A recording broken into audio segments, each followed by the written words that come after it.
Muito bem, voltamos com mais um bloco aqui do Superi Notícias. No primeiro bloco você acompanhou as principais notícias de Valadares e região, do Brasil e do mundo e principalmente as notícias ligadas aos bastidores da política brasileira. Afinal de contas, em outubro teremos eleições. E neste segundo bloco tenho a honra de receber mais uma vez aqui no Superi Notícias a advogada e que é uma das referências aqui em Governador Valadares e que atua na área do direito do trabalho, a advogada doutora Natália Freitas. Ela que está aqui hoje para poder falar um pouquinho mais sobre a questão do direito do trabalho, que, sem sombra de dúvidas, nos últimos anos ganhou uma importância, uma abrangência, principalmente na questão da discussão sobre essa ala tão importante do direito, e ela está aqui para a gente poder conversar um pouquinho mais sobre isso e muito mais. Doutora Natália, primeiramente, muito boa tarde, é um prazer ter você aqui mais uma vez, seja muito bem-vinda, boa tarde. Boa tarde, Luiz Gustavo. Agradeço aí, pelo convite mais uma vez. Obrigada. E, doutora Natália, é sempre muito importante conversar com profissionais ligados à área do direito, porque é um dos nichos profissionais mais importantes da sociedade, seja no Brasil ou em qualquer parte do mundo. E você também atua de forma direta no direito de família, mas também tem atuação no direito do trabalho. E dá para a gente poder perceber, doutor, e eu quero saber de você que está diretamente ligado a essa área, que esse nicho específico do direito tem ganhado uma abrangência, as pessoas estão discutindo mais essa questão da relação do empregador com o empregado. Você que tem propriedade no assunto, você que está na linha de frente dessa área, de fato, a questão do direito do trabalho, as leis trabalhistas ganharam uma importância, uma abrangência maior, tem ganhado uma importância maior? O que acontece? Em 2017, o direito do trabalho sofreu uma reforma, A CLT sofreu uma reforma trabalhista, onde algumas coisas foram modificadas, Alguns direitos foram revogados, outros foram adicionados. Sim. E aí teve, esse impacto na época, se falou muito sobre essa reforma trabalhista, sobre essa situação, Onde que algumas situações modificaram, umas foram excluídas, Sim. Outras foram alteradas, adicionadas, então teve isso. E aí continuou logo em seguida também esse impacto, porque veio a questão da pandemia. E com a pandemia teve que introduzir novas leis, novas regulamentação, porque era algo novo, Sim. Tanto para o empregado quanto para o empregador. E aí surgiram várias situações, como por exemplo, a grávida. No pico da pandemia, como que se fazia com uma grávida que ainda não tinha vacinado e que trabalhava atendendo o público, Então vieram idosos que ainda trabalhavam, que estavam naquela situação de risco, não tinha vacinado.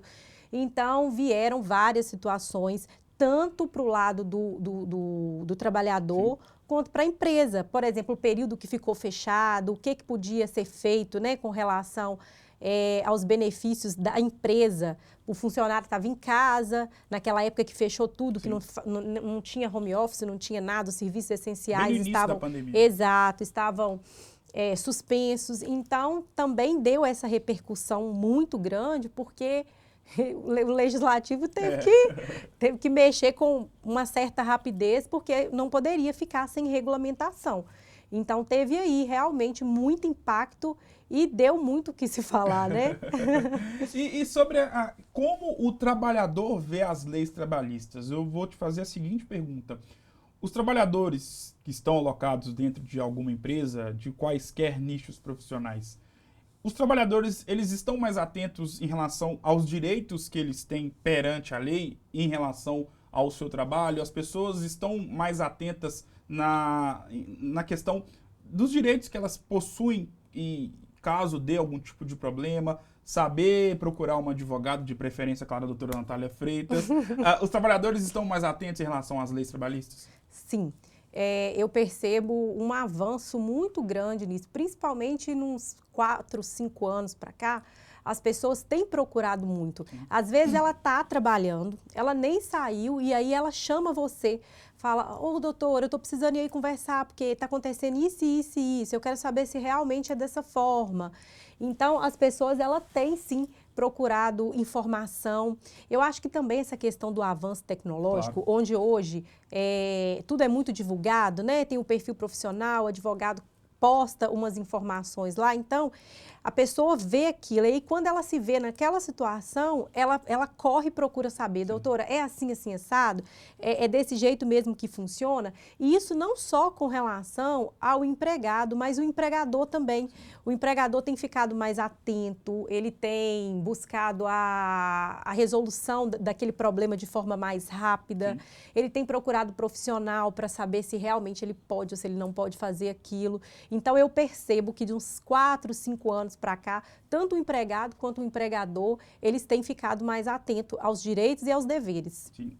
Muitos empregadores reclamam muito da questão da burocracia e também na quantidade de leis trabalhistas que eles precisam ficar atentos em relação aos seus colaboradores ou aos seus funcionários, mas muitos reclamam porque acham que o trabalhador tem direito demais e isso acaba sendo um fator impeditivo para esse empresário, seja micro, médio ou grande, fazer algumas adequações, ter mais empresas. Como é que você vê essa questão da lei em relação ao empresário, ao dono de uma empresa? De fato, as leis trabalhistas, elas chegam a ser injustas com os empresários? Ou a lei trabalhista também olha o lado do empregador?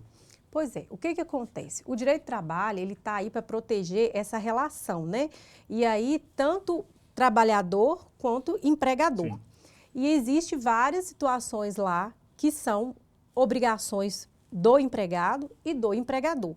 O que muitas das vezes acontece é que o empregador emprega, mas ele não quer fazer tudo que está relacionado ali. Às vezes não deposita o FGTS regular, ou o empregado trabalha com horas extras e aí ou não compensa ou não paga.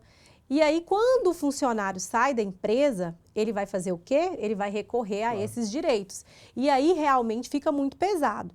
Então, na verdade, o que acontece? Antes de empregar, ele já tem consciência de todos os custos que ele vai ter, né? De todos os custos que tem para manter um funcionário de carteira assinada, tudo certinho. Então, se ele vai se adequando e colocando aquilo ali tudo certinho, quando o funcionário sair, ele não vai ter problema nenhum, porque vai estar tudo regular. Claro. Ainda que o cara procure um advogado, vai lá e se aventure, ele vai provar, olha, paguei, está tudo certo, ele vai perder esse processo. Agora, o problema, às vezes, é isso aí, porque vem, contrata, inicialmente faz tudo certo, mas depois vai relaxando, e aí quando sai, tem esse problema, mas existe regras tanto para o empregado quanto para o empregador. É o que eu sempre falo com os meus clientes quando está do outro lado, que é o empregador. Às vezes ele fala para mim, doutora, o funcionário não está chegando no horário. Ou senão o funcionário está chegando aqui e não falta e depois não vem com atestado. Então, olha, faltou, não tem atestado, você vai cobrar o dia dele e vai notificá-lo. Está chegando atrasado com uma certa frequência. Você vai notificar, entendeu? Então, assim, às vezes, eles deixam de cobrar realmente o que seria direito deles, cobrar do empregado, e aí, quando o empregado sai, o empregado não deixa de cobrar. Então, na verdade, é isso aí mesmo, é ficar atento, é fazer o que eles já vêm fazendo, buscar mais informação, saber realmente o que são os direitos deles, para que as partes se sintam equilibradas, porque a Justiça do Trabalho é isso aí, é equilibrar, é pontuar que não tem esse ou aquele, é o equilíbrio mesmo. Se o empregador fizer tudo certinho, tiver tudo certinho, o funcionário não vai sair dali ganhando, mas infelizmente, se desequilibrou, vai ter que equilibrar. Doutora, sobre essa questão das leis trabalhistas e principalmente por conta do advento da pandemia, né, que já durei mais de 2 anos, durante esse período da pandemia, ou até mesmo agora que a pandemia está arrefecendo, qual é o tipo de processo que mais ocorreu ou tem ocorrido aqui no Brasil, ou pelo que você tem acesso, pelo que você conversa também com outros profissionais ligados à área do direito trabalhista, qual é o tipo de processo que mais tem acontecido nessa relação empregador e empregado? particularmente no meu escritório, aconteceu muito, muito, muito. Contratação irregular, sem carteira assinada, porque a pessoa pensou assim, nesse período da pandemia está muito difícil. E aí, realmente, quase ninguém estava empregando, porque a situação estava difícil. Sim. Então, virava para a parte que estava precisando, olha, você pode ficar, mas sem carteira assinada. Sim. E aí, veio o reconhecimento do vínculo empregatício, e aí é pesado, porque imagina, uma contratação, vamos colocar aí de 1 ano e meio, sem carteira assinada, o reconhecimento do vínculo não vai ficar, não recolheu FGTS, não recolheu INSS, normalmente quando dispensa não faz o acerto rescisório, às vezes não pagou o 13º, então veio muito reconhecimento de vínculo e teve umas situações também que complicou ainda mais, que nessas situações que não tinha vínculo, que não estava de carteira assinada, ainda aconteceu do funcionário engravidar naquele período. E aí descobriu nota grávida, dispensava. E aí vinha o reconhecimento do vínculo e a estabilidade provisória do direito da gestante. Então, assim, teve muito isso. Vínculo empregatício e reconhecimento de vínculo de quem contratou nesse período de forma irregular e quem estava, assim, de regular e ainda era na condição de mulher e ficou grávida no período. Então, teve muito. Qual que é a principal dica que você dá para os empregadores para que eles não precisem passar por alguma situação de conflito com o ex-empregado? Qual que é a dica que você dá para que esse empresário possa ter tudo ali na norma da lei, tudo certinho, para não ter nenhum problema na justiça futuramente? Basicamente, né, é que realmente procure saber quais são os direitos e obrigações e que faça a contratação regular, né, certinha. Entrou, tem muito isso também, a pessoa começa a trabalhar, eles querem testar a pessoa 1, 2 meses, 3 meses sem carteira assinada. Não faça isso, entrou, assina a carteira, faça o contrato de experiência, eu até explico muito isso para os meus clientes. O contrato de experiência, ele é um período que ele serve para ambas as partes se conhecerem. Claro. Então, por exemplo, o empregado vai saber se ele está gostando daquele ambiente, se o ambiente de trabalho é agradável, se ele adaptou, se está tudo da forma como ele imaginou, né, dentro do horário dele, se está adequado. E o empregador vai ver se ele gostou daquele funcionário, se ele achou ele um funcionário atencioso, um funcionário diligente, né? Então, é um período para que eles possam se conhecer. E aí, nesse contrato de trabalho, se não deu certo, se uma das partes não agradou e ele vai interromper, ele não vai ter que pagar N situações. Por exemplo, não existe aviso prévio, não existe multa do FGTS. Então, assim, não tem razão para você contratar uma pessoa e não assinar a carteira dela naquele período, porque a própria lei já te dá essa garantia. No contrato de experiência, você vai evitar inúmeros pagamentos de verbas de um contrato por tempo indeterminado.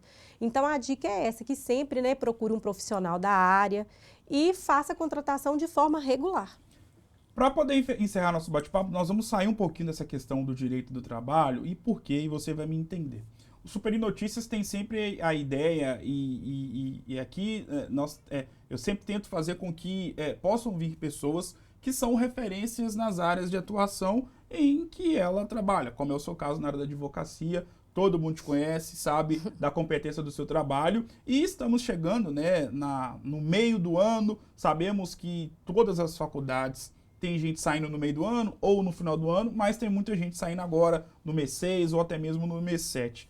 Qual que é a principal dica que você pode dar para quem está saindo da faculdade agora e, claro, esteja cursando o curso de Direito? Você que é uma das referências aqui em Governador Valadares, queria que você desse uma dica sobre como esse quase profissional do direito, o que ele precisa fazer, o que ele precisa ter em mente para poder obter sucesso na carreira profissional. Na advocacia tem uma situação bem voltada só para o direito mesmo, que é a prova da OAB, né? Então, assim, formou bacharel em Direito, advogado só após a aprovação na OAB. Então, a minha dica é que aproveite o máximo esse finalzinho para se dedicar, para assim que sair, fazer a prova, passar. E que, se tiver possibilidade, né, não são todas as pessoas que têm, que façam um estágio para ela sentir a prática, porque a faculdade é muito diferente, a teoria é muito diferente da prática. E eu acho que faz muita diferença você, antes de formar, fazer um estágio num escritório ou no próprio ambiente, no fórum, na Justiça do Trabalho, no Juizado Especial, eu acho que faz toda a diferença. Doutora Natália, muitíssimo obrigado, né, por essa verdadeira aula sobre o direito do trabalho e de como tivemos aí uma dica para você que está saindo agora da Faculdade de Direito. Obrigado mais uma vez e as portas estão abertas para você poder voltar mais vezes. Eu que agradeço, muito obrigada pela oportunidade, estou à disposição de vocês. Obrigado mais uma vez, doutora Natália. O Super Notícias de hoje vai ficando por aqui. Um grande abraço e eu volto em uma próxima oportunidade. Até mais!